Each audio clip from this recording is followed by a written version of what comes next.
కుంభమేళలో జరిగినటువంటి దుర్ఘటన తొక్కిసలాట్లో చాలామంది చనిపోయినట్టు సమాచారం.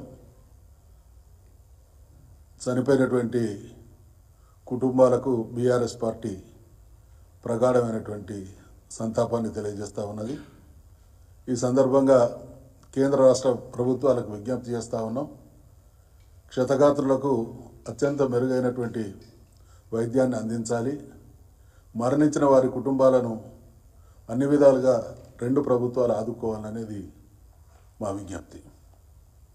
ఇదే సందర్భంగా ముఖ్యమంత్రి రేవంత్ రెడ్డి గారు దావోస్ పర్యటన తదనంతరం చేస్తున్నటువంటి వ్యాఖ్యానాలను చూస్తుంటే ఆయన మాటలు, ఆయన వ్యవహార శైలి ఈపాటి ముఖ్యమంత్రి ఇండియాలో లేదన్నట్టుగా ఆయన వ్యవహార శైలి ఉన్నది. రాష్ట్ర ప్రభుత్వాన్ని నడిపేటువంటి క్రమంలో అభివృద్ధిని కాంక్షించేటువంటి ఏ ప్రభుత్వం అయినా చాలా ఎంఓయూలు చేసుకుంటుంది. అందులో చేసుకున్నటువంటి ఎంఓయూలన్నీ కూడా అమల్లోకి వచ్చినటువంటి దాఖలా గతంలో లేదు, ఈరోజు కూడా ఉండదు.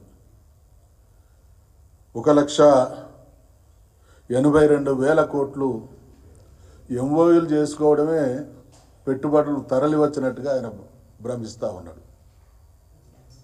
అయితే ఇదే సందర్భంగా ఈ ఎంఓయూల విషయంలో చంద్రబాబు నాయుడు గారు ఆంధ్రప్రదేశ్ సమైక్య ఆంధ్రప్రదేశ్కు ఈరోజు ఆంధ్రప్రదేశ్ రాష్ట్రానికి ముఖ్యమంత్రిగా కొనసాగినటువంటి వ్యక్తి, అనేక సందర్భాల్లో అనేక ఎంఓయూలు చేసుకున్నటువంటి వ్యక్తి. ఎంఓయూల విషయంలో చంద్రబాబు నాయుడు గారి కామెంట్ ఏంటంటే, దావోస్లో జరిగేది ఓన్లీ నెట్వర్కింగ్ మాత్రమే, అంతకుమించి అక్కడ ఏమీ ఉండదు అని ఆయన అంటున్నాడు. ఇక ఈరోజు ముఖ్యమంత్రి రేవంత్ రెడ్డి గారి డిప్యూటీ సీఎం గారైనటువంటి బట్టి విక్రమార్క గారు వారంటున్నటువంటి మాట ఏంటంటే, ఎంఓయూలు అన్నీ ఎక్స్ప్రెషన్ ఆఫ్ ఇంట్రెస్ట్ మాత్రమే అని అంటూ ఉన్నారు. ఒకవైపు అభిప్రాయాలు, వాస్తవాలు ఆ రకంగా ఉంటే ఈ దేశంలో ఏ రాష్ట్ర ముఖ్యమంత్రి ఎన్నడూ లేని విధంగా ఇంత పెద్ద ఎత్తున ఎంఓయూలు చేసుకున్నాం, ఈ పెట్టుబడులు వచ్చినటువంటి భ్రమింపజేసేటువంటి మాటలు ముఖ్యమంత్రి మాట్లాడుతూ ఉన్నాడు. ఇదే ముఖ్యమంత్రి గడిచిన సంవత్సరం కూడా దావోస్లో ఎంఓయూలు చేసుకున్నారు. ఆ రోజు వాళ్ళు చేసుకున్నటువంటి ఎంఓయూల విలువ 40,000 కోట్లు.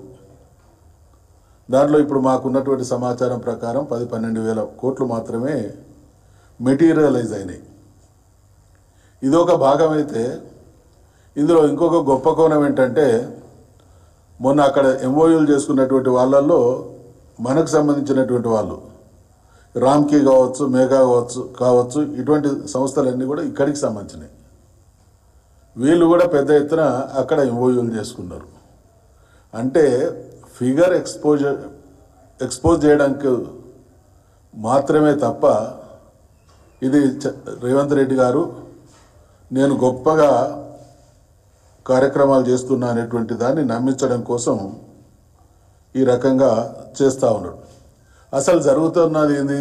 ఆంధ్ర రాష్ట్రంలో వారు ముఖ్యమంత్రి అయి తెలంగాణలో కాంగ్రెస్ ప్రభుత్వం ఏర్పడి 13 మాసాలు గడిచిపోయినాయి. వాళ్ళు గతంలో ఇచ్చినటువంటి హామీలు, కాంగ్రెస్ పార్టీ అంటే నిన్న మొన్న వచ్చినటువంటి రాజకీయ పార్టీ కాదు, ప్రభుత్వాలు కూడా ఆ పార్టీకి కొత్త కాదు. దేశానికి స్వాతంత్రం వచ్చినటువంటి అనంతరం ఈ దేశాన్ని అత్యధిక రాష్ట్రాలు అత్యధిక కాలం పాలించింది కాంగ్రెస్ పార్టీ. ఈ దేశాన్ని పాలించింది కూడా కాంగ్రెస్ పార్టీ. అటువంటి పార్టీ అధికారంలోకి రావడం కోసం తెలంగాణ రాష్ట్రాన్ని అనేక రకాలుగా, రాష్ట్రం ఏర్పడక ముందు తెలంగాణ ప్రాంతాన్ని సర్వనాశనం చేయడంలో ఘనమైనటువంటి పాత్ర పోషించినటువంటి పార్టీ కాంగ్రెస్ పార్టీ. తెలంగాణ సర్వనాశనం చేస్తే, తెలంగాణ అనలేని పరిస్థితులు తీసుకొస్తే, తెలంగాణ రాష్ట్ర ఏర్పాటు కోసం ఒక పార్టీని స్థాపించి 14 సంవత్సరాలు పోరాటం చేసి తెలంగాణ రాష్ట్రాన్ని సాధించి 10 సంవత్సరాలు యావత్ దేశం ఔరా అనేటువంటి పాలన అందించినటువంటి కేసీఆర్ గారి నుండి అధికారాన్ని చేజిక్కించుకోవడం కోసం వాళ్ళు ఇచ్చినటువంటి హామీలు అన్నీ ఇన్ని కాదు. 100 రోజుల్లో ఇస్తామన్నటువంటి హామీలు ఉన్నాయి. మొత్తం మీద వెరసి అన్ని కలిపి 420 హామీలు ఉన్నాయి. ఇవన్నీ ఈ సంవత్సర కాలంలో ముఖ్యమంత్రి పదవి ప్రమాణ స్వీకారం చేసిన మరుక్షణమే అమలు చేస్తామన్న హామీలు ఉన్నాయి. 100 రోజులలో అమలు చేస్తామన్నటువంటి హామీలు ఉన్నాయి. 5 సంవత్సరాల కాలంలో అమలు చేస్తామన్నటువంటి హామీలు ఉన్నాయి.